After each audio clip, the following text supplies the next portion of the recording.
2017 میں جب نواز شریف صاحب کو لیگلی ریموو کیا گیا تھا تو اس ٹائم پہ پاکستان ایک IMF کا پروگرام بھی مکمل کر چکا تھا. پاکستان 2018 کے اینڈ میں جب PMLN کی ٹینیور ختم ہوا تو 6.1% GDP گروتھ بھی تھی. ہماری مہنگائی کی شرح 4% سے کم تھی. کھانے کی اشیاء کی شرح مہنگائی کی وہ تو 2.3% تھی. ایک اچھا مومنٹم بنا ہوا تھا. بڑی بدقسمتی ہے کہ اس ٹائم پہ ایک پروجیکٹ کے تحت، ایک منصوبے اور سازش کے تحت نواز شریف صاحب کو ریموو کیا گیا اور اس کے بعد عمران خان صاحب کو مسلط کیا گیا، اور اس کے بعد جو 4 سال رہے ہیں وہ پاکستان کے لیے تباہی کے 4 سال رہے ہیں.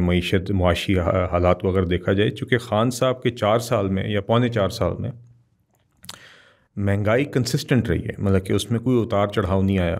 اسد عمر صاحب نے آتے ہی ٹائم بھی ضائع کیا، پریزنٹیشن لیتے رہے، فیصلے کوئی نہیں ہوئے. انہوں نے کہا تھا یہ لوگ IMF نہیں جائیں گے. خان صاحب خود کہتے تھے میں خودکشی کر لوں گا، IMF نہیں جاؤں گا، مگر ان کا کلیئر تھا یہ اسٹانس. جی، اور وہ IMF بھی گئے، اور پھر IMF گئے بھی ایسے ٹائم پہ جب حالات بالکل اور بھی خراب ہو گئے، جتنے مطلب کہ یہ خرابی کر رہے تھے. تو جب پہلا سال اسد عمر صاحب کا مکمل ہو رہا تھا تب ان نے جا کے IMF کے ساتھ معاہدہ کیا اور چلے بھی گئے حکومت سے. چلیں ایک تباہی کر دی. موجودہ حکومت کو آتے ہی IMF کو انگیج کر کے واپس میز پہ لانا پڑا.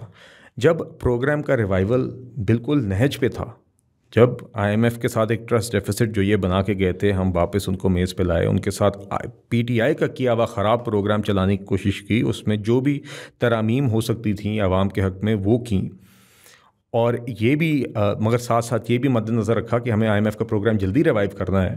یہ سب چیزیں جب بیلنس کر کے پرائرٹیز، جب IMF کا پروگرام بالکل ریوائیو ہونے پہ نیج پہ تھا، تو اس ٹائم پہ آپ نے دیکھا کہ شوکت ترین صاحب نے ایک سازش کی عمران خان صاحب کی ہدایت پہ، جس کی آڈیو لیک سب کے سامنے.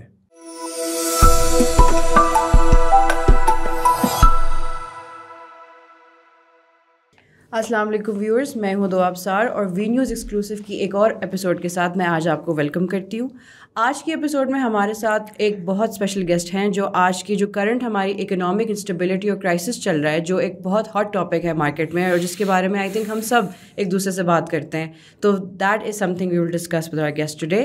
Today our guest is sir Bilal Azarqiani, who is the coordinator to the prime minister for economy and energy. ان سے ہم ان کے بارے میں، ان کے کریئر کے بارے میں بھی بات کریں گے، اینڈ وی ول آسک ہم کہ جو کرنٹ اکنامک سچویشن ہے، ہو اور what is responsible for that. السلام علیکم. جی ویلکم السلام. Thank you for having me. جی تو sir would you please start by telling about your political background. How did you end up in politics اور PMLN تک آپ کیسے پہنچے؟ میں نے جی پالیٹکس کا باقاعدہ آغاز جو ہے 2018 میں کیا تھا. سو اس ٹائم پہ میرا تعلق جہلم سے، کچھ وہاں پہ بھی میں نے کنسٹیچوئنسی میں کام شروع کیا تھا، اور ساتھ ہی ساتھ اس سے پہلے میرا بیک گراؤنڈ جو کہ فائنانس میں رہا ہے. میری ایجوکیشن بھی اکنامکس کی تھی. میں نے باہر ایک لنڈن میں ایک انویسٹمنٹ بینک میں کام کیا تھا، پھر پاکستان آ کے پرائیویٹائزیشن کمیشن اور فائنانس منسٹری میں کیا تھا. تو حلقے کی سائڈ پہ بھی جہلم میں، اور پھر پارٹی کے لیے بھی میں نے اکنامک فرنٹ پہ کام شروع کیا تھا، اور پھر آہستہ آہستہ کچھ تنظیمی چیزوں میں بھی میں کنٹریبیوٹ کرنے لگ گیا تھا. تو 2018 سے یہ سلسلہ جاری ہے. پارٹی کے کاموں کے لیے بھی، معیشت پہ بھی فوکس رہا اور حلقے میں بھی. اور 2019 میں جب پارٹی نے ری آرگنائزیشن کی تھی پارٹی کی، تو اس میں مجھے اسسٹنٹ سیکریٹری جنرل کی ڈیزگنیشن یا رسپانسبلٹی دی گئی تھی. تو تب سے فل ٹائم پالیٹکس میں ہی پچھلے 3-4 سال سے کام کر رہے ہیں، اور اس میں حلقہ بھی شامل ہے، پارٹی کی تنظیمی کام بھی شامل ہیں، جو بھی ذمہ داری جماعت دیتی ہے وہ شامل ہے. تو اکنامکس میں انٹرسٹ تھا یا بس بائی چانس آپ اس فیلڈ میں آ گئے؟ پڑھا جب سے اسکول میں تھا تو او لیولس اور اے لیولس یہ تھے، تب بھی اکنامکس اور اکاؤنٹنگ اور فائنانس ریلیٹڈ ہی سبجیکٹس پہ فوکس رہا. پھر یونیورسٹی میں نے لنڈن میں جب گریجویشن کی وہ بھی اکنامکس میں تھی، اور پھر کام بھی آگے نیچرلی ایک انویسٹمنٹ بینک میں ہی کیا. تو کنسسٹنٹلی فوکس یہ فائنانس اور اکانومی کا ہی رہا. اور پاکستان آ کے بھی پھر میرا کچھ ایکسپیرینس، جیسے کہ میں نے آپ کو بتایا، پرائیویٹائزیشن کمیشن اور فائنانس منسٹری میں رہا. تو میرا کریئر کا فوکس پروفیشن وائز یہ فیلڈ ہی رہی ہے، اور اسی میں ہی میری کوشش ہوتی ہے کہ پارٹی کے اندر بھی کنٹریبیوٹ کروں، اور جو موجودہ حکومت ہے اس کے اندر بھی جو میں کنٹریبیوشن کر سکتا ہوں وہ میں کوشش کرتا ہوں. جی تو ابھی تو پھر looking at the economic situation, I am sure آپ کے پاس بہت انفارمیشن ہوگی، اور ایک آپ ایکسپرٹ کے نظریے سے دیکھ سکتے ہیں کہ اس وقت کیا چل رہا ہے اکنامکلی پاکستان میں؟ آئی ایم اے اسٹوڈنٹ جی، and I am a student of the subject, and I am also fortunate to be in a position جی کہ میں انوالوڈ ہوں گورنمنٹ میٹرز میں یہاں پہ کنٹریبیوٹ کر سکوں. تو کوشش یہی رہتی ہے کہ سیکھتے بھی رہیں، جو اکنامک سچویشن ہے اس کو سمجھ بھی سکیں، اس میں جو بہتری لانے کے طریقے ہیں اس میں اپنا حصہ بھی ڈال سکیں، اور جو حقائق ہیں وہ عوام کے سامنے رکھ سکیں. کرنٹ جو سینیریو ہے وی آل نو کہ جو عوام ہے بہت فرسٹریٹڈ ہیں کرنٹلی اکنامک انسٹیبلٹی کی وجہ سے، اور آئی تھنک ہر بندہ ہی اب یہ ڈسکس کرتا ہے جو اکنامکلی ہو رہا ہے اب. تو آپ کو کیا لگتا ہے ہو اور what might be responsible for this, and is it the current government اور دا پریویس گورنمنٹ جن کا اب وہ برڈن ہم پہ آ گیا ہے کرنٹلی؟ جو دیکھیے ان اے نٹ شیل تو جو بھی آج ہم دیکھ رہے ہیں معاشی مشکلات، اس کی بنیاد تو عمران خان صاحب کے 4 سال کی تباہی ہے. اور میں تھوڑا سا کانٹیکسٹ اور بیک گراؤنڈ ضرور دینا چاہوں گا، کیونکہ بہت پروپیگنڈا ہوتا ہے. عمران خان صاحب کی سیاست، ان کی معاشی ٹیم کی ساری میسیجنگ جو ہے وہ ایک پروپیگنڈا کی بنیاد پہ، ڈس انفارمیشن کی بنیاد پہ اکثر چلتی ہے. تو ہماری کوشش رہتی ہے کہ ہم اس کو کاؤنٹر کریں، مگر حقیقت یہ ہے کہ 2017 میں جب نواز شریف صاحب کو لیگلی ریموو کیا گیا تھا تو اس ٹائم پہ پاکستان ایک IMF کا پروگرام بھی مکمل کر چکا تھا. پاکستان 2018 کے اینڈ میں جب PMLN کی ٹینیور ختم ہوا تو 6.1% GDP گروتھ بھی تھی. ہماری مہنگائی کی شرح 4% سے کم تھی. کھانے کی اشیاء کی شرح مہنگائی کی وہ تو 2.3% تھی. تو ہم نے دیکھا تھا کہ سی پیک اٹھ گیا تھا، آپ کے 12,000 میگا واٹ بجلی کے لگ گئے تھے، موٹر ویز تھے.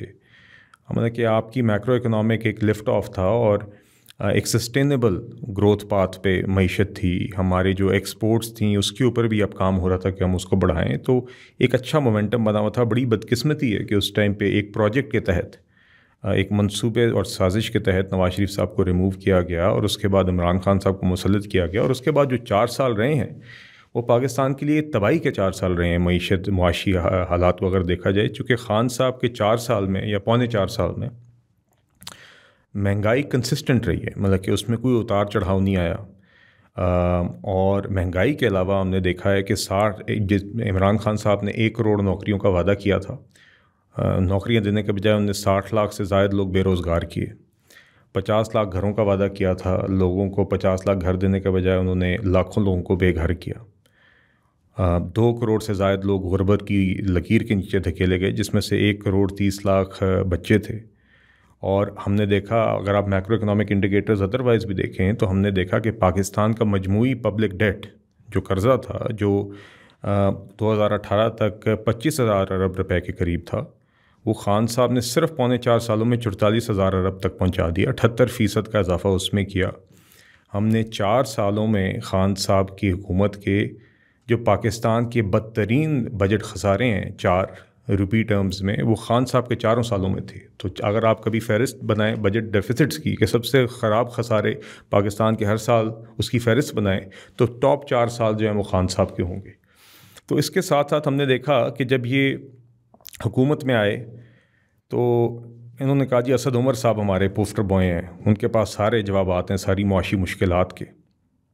اسد عمر صاحب نے آتے ہی ٹائم بھی ضائع کیا، پریزنٹیشن لیتے رہے، فیصلے کوئی نہیں ہوئے. انہوں نے کہا تھا یہ لوگ IMF نہیں جائیں گے. خان صاحب خود کہتے تھے میں خودکشی کر لوں گا، IMF نہیں جاؤں گا. مگر ان کا کلیئر تھا یہ سٹانس. جی، اور وہ IMF بھی گئے، اور پھر IMF گئے بھی ایسے ٹائم پہ جب حالات بالکل اور بھی خراب ہو گئے، جتنے مطلب کہ یہ خرابی کر رہے تھے. تو جب پہلا سال اسد عمر صاحب کا مکمل ہو رہا تھا تب انہوں نے جا کے IMF کے ساتھ معاہدہ کیا، اور معاہدہ کرتے ہی اسد عمر صاحب کو نکال دیا. معاہدہ بھی طے ہوا نہیں تھا، موٹی موٹی بات طے ہوئی تھی، ان کو نکال دیا.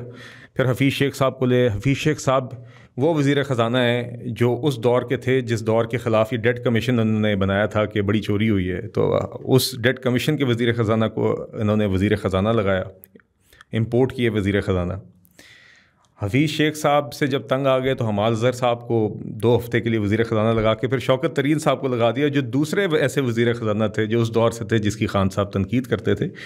تو ان 4 سالوں میں ہم نے دیکھا ہے کہ ان لوگوں نے ایک رٹ لگائی ہوئی ہوتی تھی کہ ہم کرنٹ اکاؤنٹ ڈیفیسٹ ٹھیک کریں گے، اس لیے مہنگائی ہے، اس لیے بے روزگاری ہے، یہ اسٹرکچرل مسائل ہیں، یہ ہم ٹھیک کریں گے.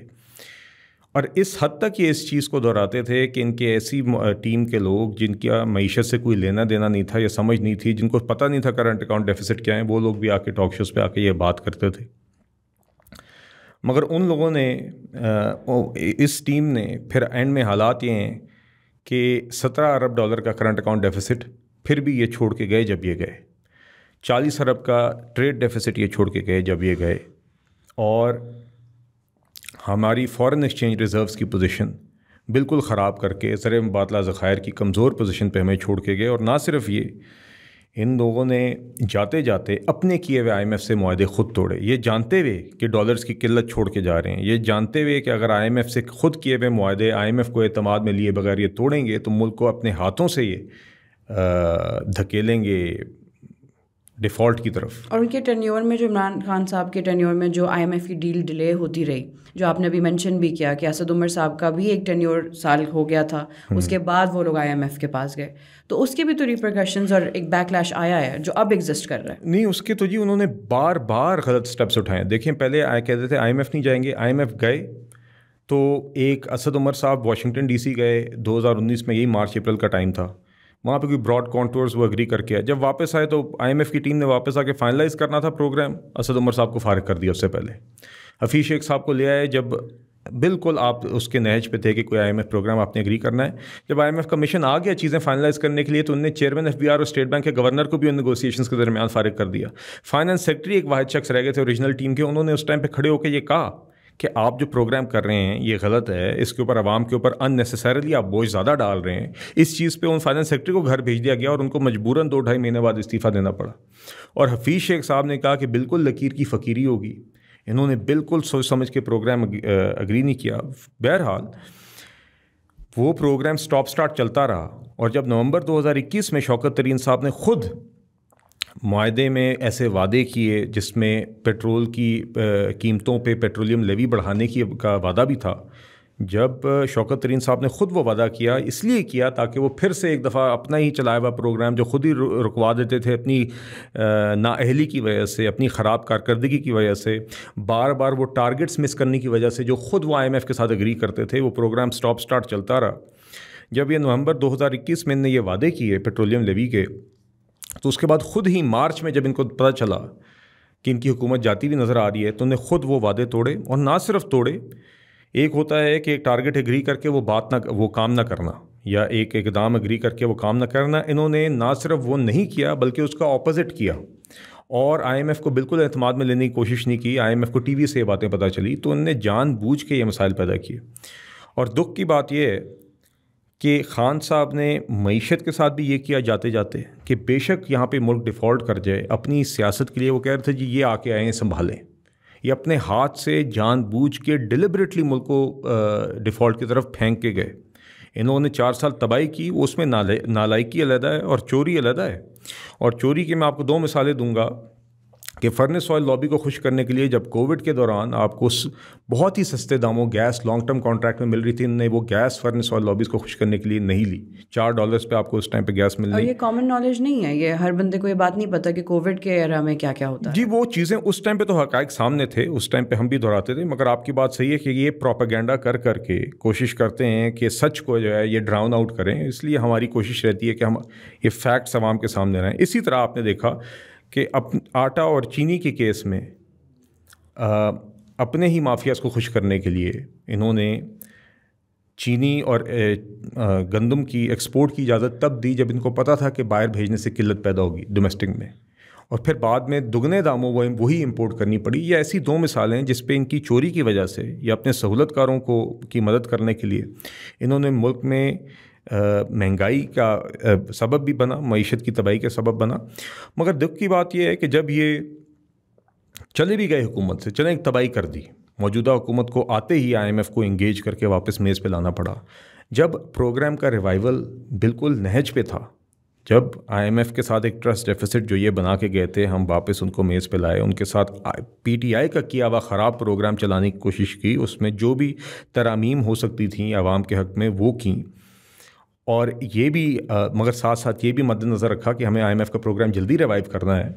یہ سب چیزیں جب بیلنس کر کے پرائرٹیز جب IMF کا پروگرام بالکل ریوائیو ہونے پہ نیج پہ تھا تو اس ٹائم پہ آپ نے دیکھا کہ شوکت ترین صاحب نے ایک سازش کی عمران خان صاحب کی ہدایت پہ، جس کی آڈیو لیک سب کے سامنے، جس میں شوکت ترین صاحب اس ٹائم پہ PTI کے وزرائے خزانہ، جو صوبائی وزرائے خزانہ تھے، تیمور جھگڑا صاحب کو اور محسن لغاری صاحب کو کالے کر کے کہہ رہے تھے کہ IMF کو یہ چٹھی کاپی کریں، ان کو یہ بتائیں جو وہ وفاقی حکومت کو بھیج رہے تھے۔ ان کی باقاعدہ یہ سازش تھی کہ یہ انڈرمائن کریں حکومت کی ایفرٹس کو، کہ یہ سبوٹاج کریں حکومت کی ایفرٹس کو جو کہ IMF کے پروگرام کو ریوائیو کرنے کے لیے تھیں۔ تو یہ بہت ہی دکھ کی بات ہے، اور یہ اس سے بڑے دکھ کی بات یہ ہے کہ ابھی چند دن پہلے عمران خان صاحب نے کہا کہ وہ انہی شوکت ترین صاحب کو پھر سے وزیر خزانہ لگائیں گے۔ تو دیکھیے ان لوگوں نے یہ ملک کی معیشت کو داؤ پہ لگانے کے لیے تیار ہیں، یہ سائفر جیسے جھوٹ کی بنیاد کے اوپر نیشنل اسمبلی کو ڈیزالو کرنے کو تیار ہیں۔ عمران خان صاحب اپنی کرسی کے ہوس میں کسی بھی حد تک جانے کو تیار ہیں، اور اسی وجہ سے معیشت کو بھی انہوں نے تباہ کیا۔ آپ نے اتنا ڈیٹیلڈ بیک گراؤنڈ ایکسپلین کیا کہ کیسے پروپیگنڈا اور سازش کے تھرو یہ ساری چیزیں کروائی گئیں، لیکن اس کے باوجود بھی اب لوگوں کا یہی نیریٹو ابھی بھی یہی ہے کہ PTI نے تو بیسکلی اکانومی بچائی تھی، اور جو بیڑا غرق ہوا ہے یا جو نقصان ہوا ہے وہ PDM کے ٹینیور میں زیادہ ہوا ہے، بیکاز اب تو PDM کو بھی 1 سال ہو گیا ہے۔ تو یہ نیریٹو اتنا لوگوں کے مائنڈ میں جو پکا ہوا ہے، ڈو یو فیل کہ یہ نیریٹو چینج ہو سکتا ہے اگر یہ جو انفارمیشن آپ نے ابھی مجھے بتائی ہے یہ پبلک تک کسی طرح پہنچ جائے، آسان لفظوں میں جو انہیں آئیڈیا ہو کہ ایکچولی ہوا کیا ہے؟ جی دیکھیں، بات یہ ہے کہ میرا تو خیال ہے عوام حقائق کو سمجھتی ہے، عوام جو PTI جھوٹ بولتی ہے اس کو جھوٹ کی نظر سے ہی دیکھتی ہے، وہ سمجھتی ہے کہ پروپیگنڈا ہے، مگر ساتھ ساتھ آپ کی بات صحیح ہے کہ ہم یہ جنگ ایک جاری رکھتے ہیں کہ جو ان کے جھوٹ ہیں اس کا مقابلہ سچ کے ساتھ کریں۔ ان کی عادت یہ ہے PTI کی کہ ایک جھوٹ کو اتنا دہراؤ کہ وہ سچ لگنے لگ جائے۔ تو ہماری کوشش یہی ہوتی ہے، جس طرح آپ کے اس پروگرام کے توسط سے ٹاک شوز پہ، ایڈیٹوریلز میں، جو بھی مختلف پلیٹ فارمز ہوتے ہیں، اس تک عوام تک اپنی آواز پہنچائیں۔ پھر ہم ایک ریپرزینٹیو جماعت ہیں، اپنے حلقوں میں جا کے عوام سے براہ راست بھی بات کرتے ہیں، ہماری ساری پارٹیز کے پارلیمنٹیرین سیکرٹ ہولڈرز جا کے بات کرتے ہیں، تنظیمی لوگ بات کرتے ہیں۔ تو ہم اسی طرح کوشش ہوتی ہے کہ یہ حقائق عوام کے سامنے رکھیں۔ مگر دیکھیے، بنیادی بات یہ ہے کہ آج جو بھی حالات ہیں، جو بھی مہنگائی ہے، جو بھی عوام کے لیے مشکلات ہیں، اس کا سبب، اس کی وجہ عمران خان صاحب ہی ہیں۔ عمران خان صاحب نے یہ ثابت کیا کہ وہ جاتے جاتے اپنے ہاتھ سے اس ملک کو ڈیفالٹ کی طرف دھکیلنے کو تیار تھے، اور کر کے گئے۔ اور جب ہماری حکومت نے آ کے IMF کے ساتھ وہ معاہدہ ریوائیو کیا تاکہ ڈیفالٹ سے ہم بچ سکیں، تو انہوں نے اس کو باقاعدہ دکھایا کہ وہ سبوٹاج کرنے کو تیار ہیں۔ اور اس کا مطلب کیا ہے؟ اس کا مطلب یہ ہے کہ خان صاحب چاہتے تھے کہ پاکستان میں وہ حالات ہوں جو سری لنکا میں بنے تھے، جہاں پہ بنیادی چیزوں کی، کھانے کی اشیاء کی، دوائیوں کی قلت ہو، جہاں پہ ملک کے پاس فیول نہ ہو اور بجلی گھر نہ چل سکیں، جہاں پہ ملک اندھیروں میں لپٹ جائے، جہاں پہ جو ملک کا بینکنگ نظام ہے وہ دنیا کے بینکنگ نظام سے منقطع ہو جائے، جہاں پہ 2-2 3-3 دن بزرگ اور خواتین کوکنگ گیس لینے کے لیے قطاروں میں کھڑے ہوں، جہاں پہ 5 یا 10 لیٹر پیٹرول لینے کے لیے گاڑیاں 5-5 دن قطاروں میں لگیں۔ خان صاحب یہ حالات یہاں پہ چاہتے تھے صرف اس لیے کہ وہ اپنی پیٹی سیاست کے لیے، اور کیونکہ تاکہ ان کا ایک کرسی سے چمٹنے کا یا جو کرسی پہ واپس مسلط ہونے کا یا پہنچنے کا جو خواب ہے وہ پورا ہو جائے، وہ پورے ملک کو، ملک کی معیشت کو، ملک کی سلامتی کو، ملک کے سفارتی تعلقات کو، ملک کے آئین کو داؤ پہ لگانے کے لیے تیار تھے۔ اینڈ یو فیل کہ عمران خان صاحب کی جو پالیسیز تھیں وہ اب ان کا ہی نقصان ہے، یا وہ آج تک جو چلتا آ رہا ہے؟ یقیناً آج جو ہم مہنگائی دیکھ رہے ہیں وہ خان صاحب کی وجہ سے ہے، اور ہم نے تو آ کے، ہماری موجودہ حکومت نے تو آ کے سنبھالا دیا ہے۔ ہماری موجودہ حکومت نے تو آ کے اگر وہ اقدامات نہ اٹھائے ہوتے تو ملک پچھلی گرمیوں میں، جون جولائی تک پچھلی گرمیوں میں ڈیفالٹ کر گیا ہوتا، کیونکہ یہ بڑی بیسک میتھ تھی۔ آپ کے پاس ایک ریزروز تھے تقریباً $9-10 ارب کے، ان کا کرنٹ اکاؤنٹ خسارے کا رن ریٹ جو چل رہا تھا وہ ماہانہ 1-1.5 ارب کا چل رہا تھا، $3-4 ارب کی آپ کی ادروائز ریپیمنٹس تھیں، اور اندر ڈالرس کی انفلوز کے سارے ایونیوز بند ہو گئے تھے کیونکہ انہوں نے IMF کے ساتھ معاہدہ توڑ دیا تھا اور باقی ونڈوز بھی کلوز ہو گئی تھیں۔ اگر ہم آ کے یہ کریکٹیو میجرز نہ لیتے تو ملک پچھلی گرمیوں میں ڈیفالٹ کر گیا ہوتا، اور وہی حالات ہوتے جو میں آپ کو سری لنکا میں بتا رہا ہوں، اور مہنگائی بھی اس سے زیادہ ہوتی اور بنیادی چیزوں کی قلت بھی ہوتی، اور اس کی ایک ری بلڈنگ یا اس میں سے نکلنے کے لیے تو ہمیں اور بھی زیادہ مسائل درپیش ہوتے اور بھی زیادہ دلدل میں ہم پھنستے۔ الحمدللہ موجودہ حکومت نے آ کے ڈیفالٹ بھی اوارٹ کیا، ہم نے آ کے ابھی کرنٹ اکاؤنٹ خسارہ بھی پہلے 8 ماہ میں مالی سال کے 68% کم کیا ہے. ہم نے ٹریڈ خسارہ بھی 36% کم کیا ہے. ہم نے آ کے فسکل ڈیفیسٹ کم کیا ہے جو پہلے 8 ماہ میں 2.8% ہے of G D P. 3.4% P T I کے پہلے 8 ماہ میں تھا فسکل ایئر 2022 میں. موازنہ اس کے ساتھ بنتا ہے. ہمارا پرائمری سرپلس ہے 0.9% کا پہلے 8 ماہ میں. ان کا مالی سال 2022 کے پہلے 8 ماہ میں 0.6% کا ڈیفیسٹ تھا. تو یہ ہم نے دیکھا ہے کہ ہمیں آ کے ساتھ بہت چیزیں بھی پرائرٹائز کرنی پڑی ہیں کہ ساتھ ساتھ ہم اپنی جو کرنٹ اکاؤنٹ ڈیفیسٹ ہے اس کو بھی امپروو کریں, اپنی ایکسٹرنل اکاؤنٹ پوزیشن کو امپروو کریں, زر مبادلہ کے ذخائر بہتر کریں, مگر ساتھ ہی ساتھ جو ہمارے کمزور طبقات ہیں ان کو جتنا ریلیف یا مدد فراہم کر سکتے ہیں وہ کریں. ان حالات میں بھی موجودہ حکومت نے ابھی ہی recently Benazir income support programme کی مد میں جو رقم ہوتی ہے جو مستحق ہاؤس ہولڈس تک, مستحق افراد تک جاتی ہے, اس کی رقم اب پھر سے 360 ارب روپے سے بڑھا کے 400 ارب کی ہے. فری آٹا اسکیم آپ نے دیکھی, کسان پیکیج آپ نے دیکھا. اب پھر ساتھ ہمارے پاس ہمارے ہاں سیلاب کی ایک آفت آئی جس میں 1/3 ملک پانی کے نیچے ڈوب گیا. 3 کروڑ سے زائد پاکستانی اس سے متاثر ہے. اس کی ریلیف, ریہیبلیٹیشن اور ریکنسٹرکشن ایفرٹس تھیں.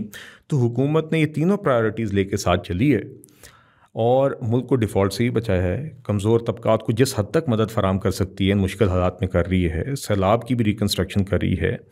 اور اسی طریقے سے ہم کوشش کریں گے انشاءاللہ کہ جو آگ خان صاحب لگا کے گئے ہیں, 4 سال ایک گھر کو توڑا, پھر جو بچا کچا گھر رہ گیا اس کو اپنے ہاتھ سے جاتے جاتے آگ لگا کے گئے, ہم وہ آگ بھی بجھا رہے ہیں, اس گھر کی مرمت بھی کر رہے ہیں. انشاءاللہ آئندہ مسلم لیگ نون ہی, پہلے بھی ملک جب بھی مشکل حالات میں تھا, معاشی حالات میں تھا, مسلم لیگ نون نے ہی اس ملک میں ترقی دی ہے. آج بھی آپ دیکھیں کہ اس ملک کے اندر اگر کوئی بھی ڈیولپمنٹ کی علامت ہے تو اس کے اوپر نواز شریف کا نام ہے, اور کسی بھی معاشی تباہی کی آپ علامت دیکھ لیں تو اس کے اوپر عمران خان کا نام ہے. اور نہ صرف یہ کہ جو میکرو اکنامک انڈیکیٹرز خان صاحب نے خراب کیے ہیں, ایسی تباہی پھیری ہے کہ مطلب کہ اس طرح کی ہم نے پہلے اس لحاظ سے اس طرح نہیں دیکھی کہ نیب کو انہوں نے اپنا ایک ٹول استعمال کر کے آج یہ حالات کر دیے کہ بیوروکریٹ فائلوں پہ دستخط کرنے کے لیے تیار نہیں. آج یہ حالات کر دیے کہ کاروباری دستفع آنے سے پہلے سوچتے ہیں. سفارتی تعلقات کا ایسا ستیہ ناز کیا کہ وزیر اعظم شہباز شریف صاحب کو جا کے جگہ جگہ ایک ری بلڈنگ پروسیس کرنی پڑی ہے. الحمدللہ اس میں کافی پروگریس ہوئی ہے.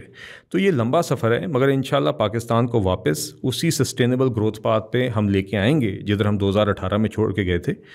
پہلے یہ فائر فائٹنگ کریں گے, پہلے یہ ڈیفالٹ جو ہم نے ایورٹ کیا اپنی ایکسٹرنل اکاؤنٹ پوزیشن کو مستحکم کریں گے, اپنے فسکل خساروں کو کنٹرول میں لائیں گے, پھر انشاءاللہ عوام کو ریلیف پہنچائیں گے, اپنی ایکسپورٹس کو بڑھائیں گے, ملک کو واپس ایک سسٹینیبل گروتھ پاتھ پہ لے کے جائیں گے جس میں پاکستانی عوام کے لیونگ سٹینڈرڈز بھی بہتر ہوں, ملک میں روزگار بھی آئے, اور لوگ جو غربت کی لکیر سے نیچے ہیں ان کو ہم واپس اس سطح پہ لے کے آئیں جہاں پہ ان کی زندگی میں آسانی ہو, جہاں پہ ان کے لیے بنیادی اشیاء افورڈیبل ہوں اور لیونگ سٹینڈرڈز ان کے امپروو ہوں.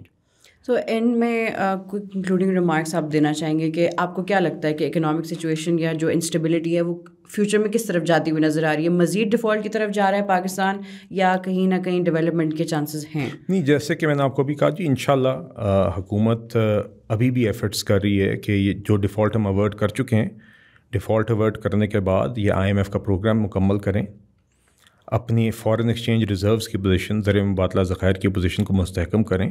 ہم چاہتے ہیں کہ کم از کم 2 سے 3 مہینوں کا امپورٹ کور ہمارے فارن ایکسچینج ریزروز کا ہو, تاکہ ہم نے امپورٹس پہ کربز لگائی ہوئی ہیں یہ ختم کر سکیں, مہنگائی کے اوپر قابو پائیں, عوام کو ریلیف پہنچائیں, اور آئندہ پھر ان ریفارمز کی طرف جائیں جو ہم 2018 میں کرنا چاہ رہے تھے, تاکہ معیشت کو گرو بھی کر سکیں اور ایک سسٹینیبل طریقے سے گرو کر سکیں جس میں روزگار بھی ہو, بزنس بھی گرو کریں, مہنگائی بھی کنٹرول میں رہے, ہماری ایکسپورٹس بھی بڑھیں. واپس انشاءاللہ ملک کو اسی دہانے پہ اور یا ملک کو اسی پاتھ پہ واپس لے کے جائیں گے. اور مگر میں یہ ضرور کہنا چاہوں گا کہ جو شخص جس کا نام عمران خان ہے, جو شخص 4 سال مستقل تباہی کا باعث رہا ہو اور 4 سال مسلط شدہ کرسی سے ہٹنے کے بعد بھی تباہی پہ ہی تلا ہو, جو شخص آج بھی آئین اور قانون کو کچھ جوتے کی نوک پہ رکھتا ہو, وہ شخص معاشی آپ کی پراسپیرٹی کا باعث نہیں بن سکتا, آئندہ پہلے بھی نہیں تھا اور آئندہ بھی نہیں بن سکتا. اور وہی شخص جو وہ اسی وزیر خزانہ کو واپس لانا چاہتا ہے جس شخص کے تھرو اس نے لاسٹ ٹائم بھی تباہی کی, جس شخص کے تھرو جان بوجھ کے ملک کو ڈیفالٹ کی طرف دھکیلا, جس شخص کے تھرو اس ڈیفالٹ سے بچنے کے لیے موجودہ حکومت کی ایفرٹس کو انڈرمائن کرنے کی، سبوٹاج کرنے کی کوشش کی. اگر عمران خان سمجھتا ہے کہ آج بھی وہی شخص اس کا وزیر خزانہ ہونا چاہیے تو یہ عوام کے لیے، پاکستانیوں کے لیے وارننگ ہے کہ وہ شخص آ کے مزید تباہی ہی پھیرے گا، یہاں پہ کوئی بہتری نہیں لائے گا. جی thank you so much for joining us. Bilal صاحب نے آج بہت انٹرسٹنگ اور انفارمیٹیو باتیں کی ہیں، اور بہت سی ایسی چیزیں جو کامن نالج شاید نہ ہوں. ہم اکنامک کرائسس کو دیکھ کے آٹومیٹکلی اپنی طرف سے اندازے لگا لیتے ہیں، لیکن اس کے پیچھے بہت ساری انفارمیشن اور کہانیاں بھی ہوتی ہیں، اور شاید آہستہ آہستہ پبلک کو بھی پتہ چل جائے گا کہ آنے والے وقت میں کیا ہونے والا ہے اور پاسٹ میں کیا غلطیاں رہی ہیں، اور ہم بھی اس چیز کو ان اینی کیس کیسے بہتر بنا سکتے ہیں. آج کے ایپیسوڈ کے لیے اتنا ہی. میں ہوں دو ابصار. وی نیوز سے دیجیے مجھے اجازت. اللہ حافظ.